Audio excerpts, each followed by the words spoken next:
Alright. Hello, konnichiwa. My name is Zaidan and welcome back to Zaidan's Lazy Podcast, episode 2. So today we'll be talking about the latest news about SPM. You know, SPM. So for those who don't know SPM, I think most of my viewers know what SPM is. It stands for Sijil Pelajaran Malaysia. So for those who don't know, it's sort of like the same level as O levels in the UK. Is it? Oh, A levels. Yeah. It's sort of like the similar certification level of O levels in the UK. So you take SPM generally when you're 17 years old. I think most people who take SPM is 17 years old lah. I say most because I think I've heard people who are 16 or maybe older taking SPM, maybe because they fail SPM or something like that, you know. And if I'm not mistaken, if you fail Bahasa Malaysia, which is our national language, you need to repeat SPM. Not sure if there's any other subjects that if you fail, you need to repeat. As far as I know, it's Bahasa Malaysia, and I'm not even sure if the rule is still there or not. So do let me know about that because I have no one to talk to about regarding their SPM experience. Unless I go to my old school. So I'm not gonna do that.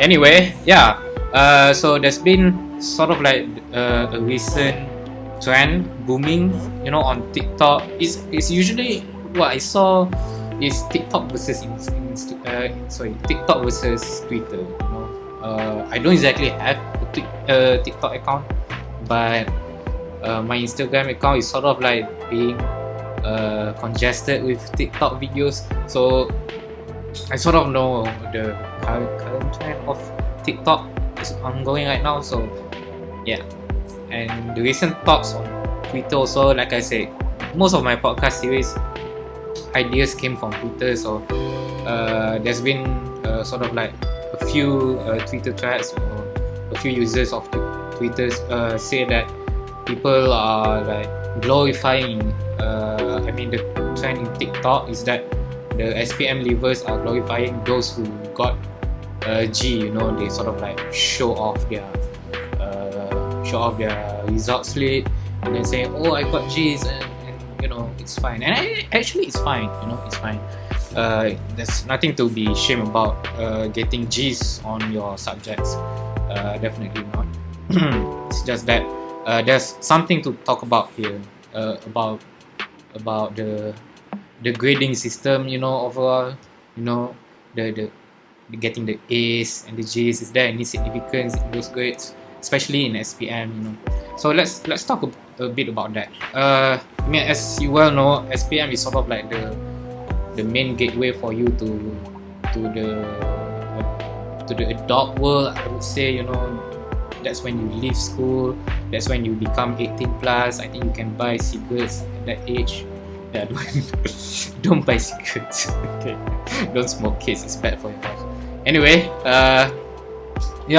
it's sort of like the important certificate where it determines sort of determines your career path.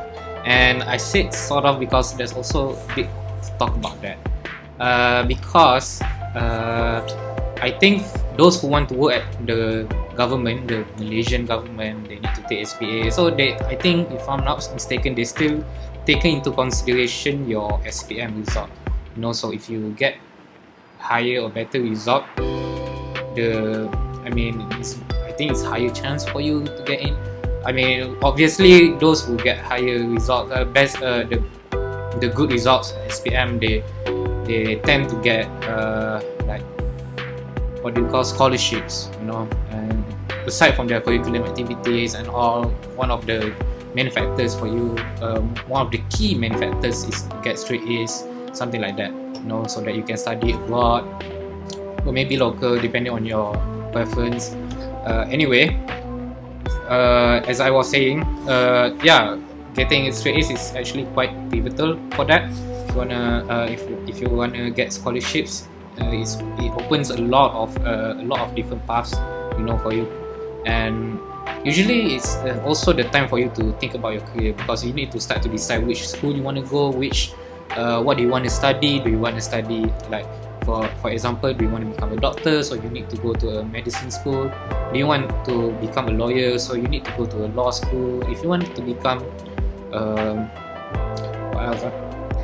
I guess an accountant, then maybe you need to take an accounting degree or diploma, and then get certifications such as ACCA or CFA and any kind of certifications, you know. So funny that I didn't mention computer science because here's the thing about computer science. I once worked with, during my first job, I once worked with actually just a SPM certificate. He left his diploma, I think around the second year of diploma, because he needs to work to provide. You know, he's a very responsible person, so he's been doing that ever since. I think he's 30 years old now with just SPM certification, but he's a damn good developer, software engineer. He's actually my mentor during my first job, and so with that, that's why I didn't exactly mention software engineers as the example, because in my honest opinion, you don't exactly need to go to a computer science school for you to, you know, go into the software engineering job, because apparently there's a lot of resources for you to learn online, and there's organizations like Free Code Camp, and you know, you can do your data structures or algorithms practices and leak code and such, and you do that for a month, and then you can get a software engineering role. So yeah, I'm currently my opinion is that you don't actually need a software engineering degree for that. But I think for those who actually take or wants to pursue the software engineering path, then I think you should go and do that. You know, I mean, it depends on your interest. So if you already have a clear mindset, or I want to work at this company and become a software engineer or data scientist, then just straight away take that degree in your school. So you have sort of like have an advantage, and also at the same time you also have you already have your interest, you know, instilled inside you, and I think that helps more, you know, because I know that not to really cast a shade on students, but when I was my first year, if I'm not mistaken, there are a few people that I know of who didn't exactly have software engineering or like computer science as their first choice. So they sort of like choose stuff like mechanical engineering or electrical engineering, and then they sort of like got thrown into the computer science faculty, not the engineering faculty. So what happened is that somehow they started to embrace it, they started to accept the fact, and then they just go along with it. But if you already had your interest, you know, then in no doubt, I think you will excel during your first years, and the lecturers would start to notice you, something like that. I mean, it still depends on your determination and perseverance, but still. Right, I think I should tell a bit about my SPM story. So, I mean, I noticed that people who, you know, show off their sleeve, and I don't think I've ever shown off my results. I mean, my friends knew lah, but yeah, I don't really post my results online. Anyway, not to brag lah, but I got 9 A's. 9 A's got me nowhere, man. No, just kidding. It gets me somewhere lah. But yeah, I got straight A's for my SPM. I think 6 A plus, 2 solid A's, and 1 A minus. And I remember the 1 A minus is definitely bahasa Melayu. Yeah, I'm not exactly a good Malay language user, you know. And the 2 A's, I think, is at maths and also biology. Funny that I actually like biology, but I get a solid A for it. So yeah. But I do remember that my favorite subject back then was physics. Actually, it would be maths because I always like the maths exam because it's so easy to do. But the one that I'm always interested in learning is always been physics. So yeah. By the way, I took science stream. So basically, I took the physics, chemistry, biology, and additional mathematics. Yeah. I also went to MISM. What does MISM stands for? Something Mara, MJSC, Mara Junior Science College. MISM, I can't really remember. Mat Tak Rendah Science Mara. Yeah. So it's basically a boarding school that I went to for 2 years. So yeah, when you went to boarding school, you sort of like have this like a weird culture where you need to do a lot of tutorials, a lot of questions. So you sort of like maybe you sort of like already memorize, or you can expect the questions. And somehow, somewhere, I'm not really a fan of like memorizing the questions instead of like actually thinking about the solution of it. Some of the questions I already knew the answer of it, already knew how to do it, and it's not because I understand it, it's because I remember how to do it. And that's not exactly a bad thing, but it's not exactly a good thing either. I think the exams, I'm not sure about how the current question is right now. I heard that it's getting harder and harder, and I think it's good for the education system, to make the questions harder, to actually challenge the students more. But that's my personal opinion about it. Anyway, yeah. So I did my SPM back in 2015, and then after I got my results, I went to University Malaya, and continued there. I do foundation studies in physical science, and then I continue my degree there straight away for 3.5 years. So a total of 4.5 years at University Malaya, and I graduated sometime last year, 2021, around January 2021. So yeah, that was the end of my formal education. Informally, I'm still learning. The journey of the learning process never ends. Especially for software engineers, there's always new stuff to learn about. So yeah, that's the thing. When I joined I think when I joined the foundation a lot of those people are actually like straight A's, straight A students, very excellent students academically, and yeah, I sort of like play around during the foundation studies. Not exactly play but I sort of like slack off a bit. So I didn't exactly get good results. I mean, I didn't get 4.0 I'm not sure. I think it's still above 3.5, but not exactly 4. But yeah, when I joined degree, I've heard like people who didn't even get not exactly get straight A's, but just if I want to say, it's like people who get doing their SPM, they're not that good, academically, like in terms of their result, but they still get into the same degree with me. So what I'm trying to say here is that you don't exactly need straight A's for you to don't give up if you didn't get straight A's. There's always another chance for you. There's always another path. You don't exactly need to get into a prestigious school. You can continue you can do your diploma first, or you don't need to straight away jump to degree, or you can do STPM, or you can join a matriculation. There's other options as well. And if you want to go abroad, if I'm not mistaken, you did. If you want to go to America, I think you did APD, American Degree Program.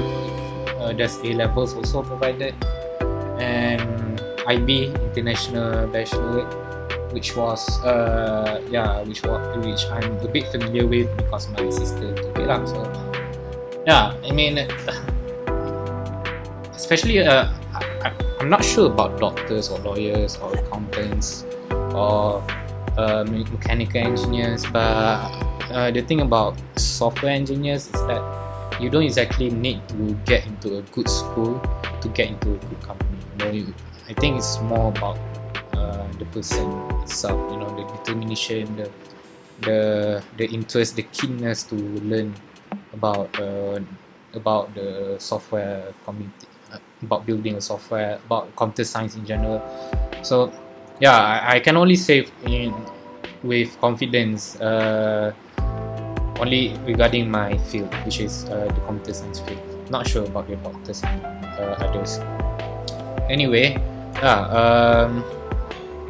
regardless of that, I don't exactly agree with the trend of posting your result regardless of your of your achievement, of your results. I'm not really a big fan of posting it online, just because that someday it kind of might bite you in the end. Let's say you get straight A's, but then suddenly you sort of like slack off like me doing your foundational studies, and then I don't know, maybe you got kicked out of school and something like that happened, and then suddenly you look back to your social media and then you see, oh, I got straight A's SPM, my friend who didn't exactly get straight A's is more successful in life, blah blah, whatever lah.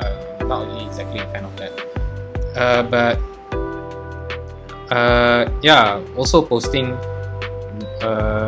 not decent, not really decent. Let's just say posting the G's, posting the G's to social media and then glorifying about that. It's not exactly sending a good message, like unless you're like Mark Zuckerberg, who actually did something, built Facebook, and then left Stanford. Yeah, he went to Stanford. So he left Stanford and then he built, because he want to build Facebook. Or like who else? Bill Gates, I think, also left Stanford building Microsoft. Unless you're that kind of person, you already built something, then you show it off. Oh, back during the day, I didn't even get good grades at SPM. Then I think it's fine for you to show off. You sort of like become an inspiration, sort of like inspirational, if you ask me.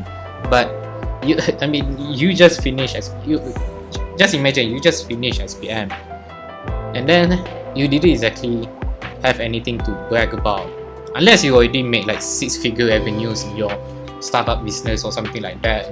Maybe you sell food or something like that, then maybe you can brag about it. But if you haven't exactly achieved anything in life, then in what position do you think that you can brag about those kind of results?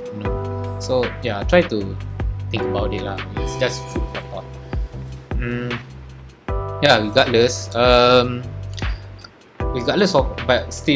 of your results, there are people, I can't exactly name them, but I do know, especially people who did business, who didn't exactly get good results, but they come back from that, they get out and they rise above it, then they try to build something of their own, and then they say that, I think I don't like to quote from this man, but I remember Elon Musk said that, I don't go to the Ivy League university, I think Harvard. I don't go to Harvard, but people who go to Harvard work for me. It's sort of something like that.